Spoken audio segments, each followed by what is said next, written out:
ঢাকা আন্তর্জাতিক বিমানবন্দর থেকে সৌদি আরব রিয়াদে এসে পৌঁছাইলাম। ভাই, সৌদি আরব রিয়াদে সর্বোচ্চ 20 মিনিট লাগছে ইমিগ্রেশন ক্রস করতে, যেটা বাংলাদেশের তুলনায় অনেক কম সময়, অনেক কম সময় ভাই, যা বলে বোঝাতে পারবো না। বাংলাদেশে প্রায় 1-1.5 ঘন্টার উপরে লাগে, আর এখানে জাস্ট সর্বোচ্চ 20 মিনিটের মধ্যে আমরা এয়ারপোর্ট থেকে বের হয়ে গেছি।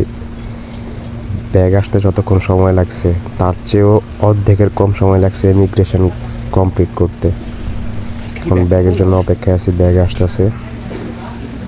ব্যাগ আসলেই ব্যাগ নিয়ে বাইরে চলে যাব। সবাই দোয়া করবেন, নতুন জীবন শুরু করতে যাচ্ছি, প্রবাস জীবন। সবাই ব্যাগের জন্য অপেক্ষা করতেছে, ব্যাগ কখন আসবে, কখন বের হবে। আসলে ব্যাগের জন্য এখনো পর্যন্ত অপেক্ষা করতেছি, ব্যাগ কখন আসবে। এই দিক থেকে এই দিক, ওই দিক থেকে এই দিক দেখতেছি, ব্যাগ এখনো আসতেছে না। আশা করি কিছুক্ষণের মধ্যে ব্যাগ চলে আসবে আমার। যতক্ষণ না ব্যাগের জন্য সময় লাগছে তার চেয়ে কম সময়ে ইমিগ্রেশন ক্রস করে বাইরে চলে আসছি। এখন ব্যাগের জন্য অপেক্ষা, আশা করি কিছুক্ষণের মধ্যে ব্যাগ পেয়ে যাব। দেখছেন ওনাদের সিস্টেমটা খুব, ব্যাগ এইভাবে পাঠানোর সিস্টেমটা খুব সুন্দর, বাংলাদেশ থেকেও সুন্দর।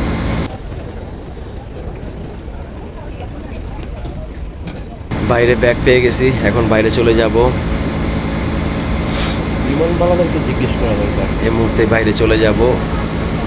বাইরে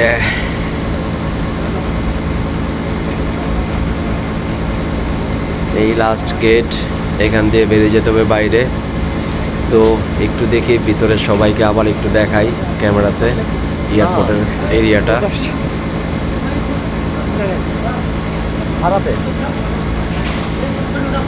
কত সুন্দর এয়ারপোর্ট, তাই না?